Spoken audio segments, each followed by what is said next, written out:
Hello दोस्तों, help coaching centre में आप सभी का स्वागत है। आप लोग कैसे? उम्मीद करते हैं दोस्तों आप लोग अच्छे होंगे, स्वस्थ होंगे, मस्त होंगे। आपको बता देते हैं 20 अगस्त 2023 को एग्ज़ाम ऑफलाइन बेस से दोस्तों होगा। तो अभी से आप लोग अच्छे से तैयारी से एकदम बहुत ही खूबसूरत, बहुत ही अच्छे से तैयारी आप लोग करिए, क्योंकि सीटेट में 120 प्लस लाने की तैयारी हम लोग आपको कराएंगे। तो हेल्प कोचिंग सेंटर को अभी तक आप लोगों ने इस चैनल को सब्सक्राइब नहीं किया तो चैनल को सब्सक्राइब जरूर करिएगा। तो बता देते हैं, आप सबके समझ सीटेट पास होने वाला वीडियो लेकर आए हैं, जो कम समय में बड़ा धमाल करेगा। याद रखिएगा, 21 अचूक ट्रिक, यही यही वीडियो देख लो, 100% सीटेट पास हो जाओगे, ये गारंटी है दोस्तों। क्योंकि यही एक आपके सामने कीवर्ड लेकर उपस्थित हुए, जो वेरी मोस्ट, बहुत ही मोस्ट इम्पोर्टेंट है, बहुत ही खूबसूरत कीवर्ड लेकर उपस्थित हुए हैं, जो हर एक पेपर में पूछे जाते हैं। आपको बता देते हैं, अगर आपने थोड़ा सा भी पढ़ा है तो 120 प्लस इस कीवर्ड के माध्यम से लेकर आएंगे।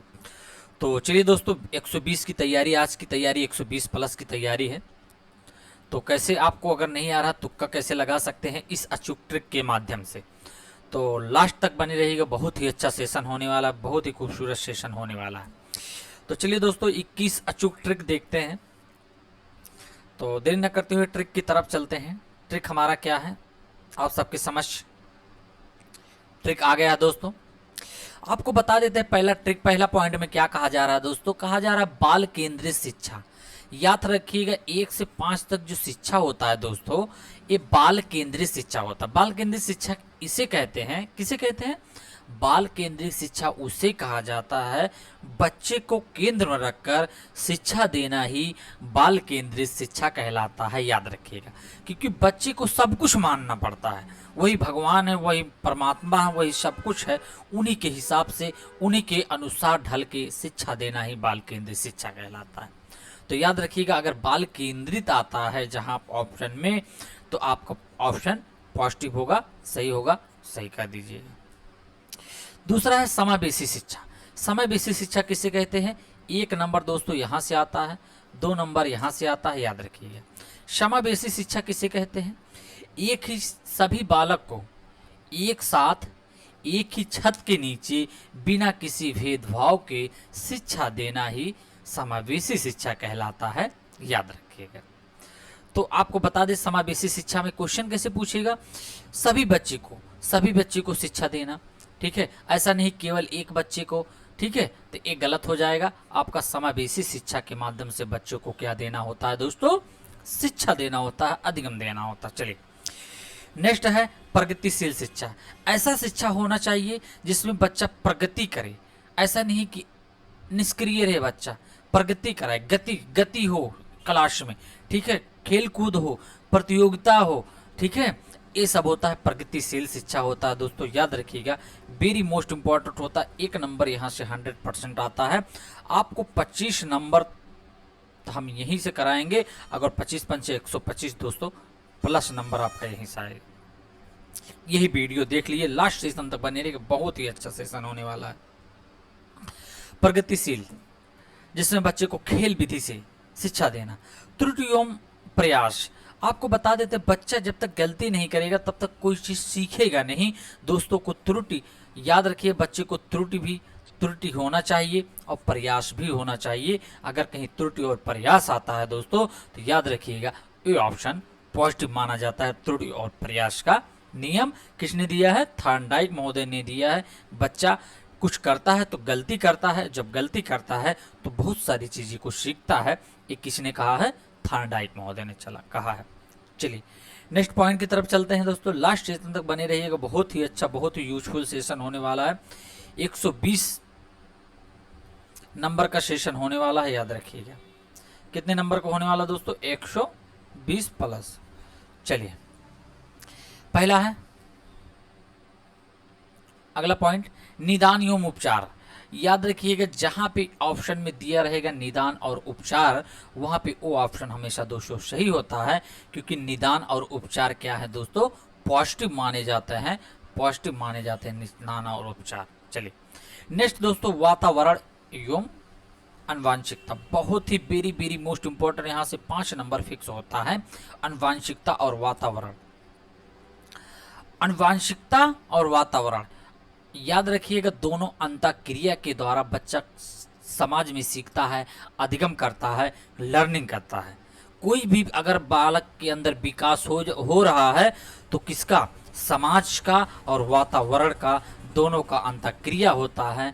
याद रखिएगा, दोनों का प्रभाव पड़ता है बच्चे के ऊपर, समाज का प्रभाव पड़ता है और वातावरण का भी प्रभाव पड़ता है, इससे याद रखिएगा।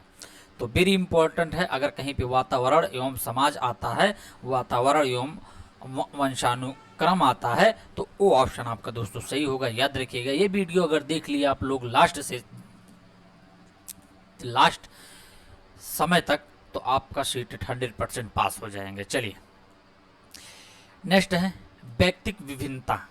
हाँ याद रखिए दोस्तों, ये भी पॉजिटिव है। व्यक्तिक विभिन्नता, बच्चों में विभिन्न प्रकार के क्रियाकलाप, विभिन्न प्रकार के तरीके से, विभिन्न तरीके से भाषा सिखाना, विभिन्न तरीके से खेल कराना, दोस्तों ये क्या होता है, पॉजिटिव होता है। ये भी ऑप्शन आपका सही होगा, कहीं भी आएगा विभिन्न तरीके से, विभिन्न प्रकार से भाषा सिखाना, विभिन्न तरीके से क्या कहते हैं, खेल सिखाना, खेल विधि से सिखाना, भाषा लर्निंग कराना विभिन्न तरीके से। जहाँ विभिन्न आता है दोस्तों, वहाँ पे पॉजिटिव ऑप्शन होता है और पॉजिटिव ऑप्शन सही माना जाता है। चलिए नेक्स्ट है संज्ञान एवं संवेग। बहुत ही इंपॉर्टेंट है दोस्तों, जो बच्चा अपने संज्ञान से, अपने संवेग से, अपने अंतरात्मा से जो चीज़ें सीखता है, वो दोस्तों सबसे बेस्ट होता है और वो अस्थायी होता है। याद रखिएगा, इसीलिए संज्ञान एवं संवेग एक दूसरे के अलग होते, एक दूसरे से समाहित होते हैं। याद रखिएगा, एक दूसरे के अंतःक्रिया होते हैं। और ये जो है अगर आपके ऑप्शन में आता है तो ये ऑप्शन आपका सही होगा। याद रखिएगा। तो अभी तक आप लोगों ने चैनल को सब्सक्राइब नहीं किया है तो सब्सक्राइब जरूर करिएगा, बेल वाली घंटी को जरूर प्रेस करिएगा। इससे क्या होगा दोस्तों, क्योंकि नोटिफिकेशन आपके पास पहुंच जाएगा। चलिए नेक्स्ट पॉइंट की तरफ चलते हैं।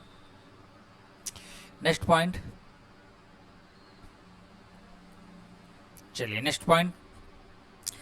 पॉइंट अभिसारी और अपसारी चिंतन। याद रखिएगा दोस्तों, यहाँ पे ये अभिसारी और अपसारी चिंतन अगर आता है, चिंतन आता है, बहुत ही बेस्ट बच्चों के लिए माना जाता है। आपको बता देते हैं अभिसारी और अपसारी चिंतन क्या होता है। अभिसारी चिंतन दोस्तों वो चिंतन होता है जो एक पहलू को एक ही तरीके से सोच सकता है बालक, वही अभिसारी चिंतन होता है। ज़्यादा लॉजिकल नहीं होता है, जो चीज़ें बच्चे को बता दिया जाए उसी के बारे में जानता है, वो अपसारी चिंतन होता है। लेकिन आपको बता देते अपसारी चिंतन दोस्तों होता है एक ही पहलू को विभिन्न तरीके से सोचना ही, थिंकिंग करना ही क्या होता है, अपसारी चिंतन होता है। ओपन माइंडेड होते हैं जो बच्चे, खुले माइंडेड होते हैं, ओपन माइंडेड होते हैं, वो अपसारी चिंतन के अंतर्गत आते हैं। तो याद रखिएगा। चलिए नेक्स्ट पॉइंट अधिगम के लिए आकलन। अगर दोस्तों ये वाला ऑप्शन कहीं पे आता है तो अधिगम के लिए आकलन सबसे बेस्ट होता है कि अधिगम के लिए आकलन। हाँ दोस्तों, आकलन से 1 नंबर 2 नंबर का जरूर आता है, याद रखिएगा। और अधिगम से भी आता है। अधिगम मतलब क्या होता है, लर्निंग मतलब सीखना।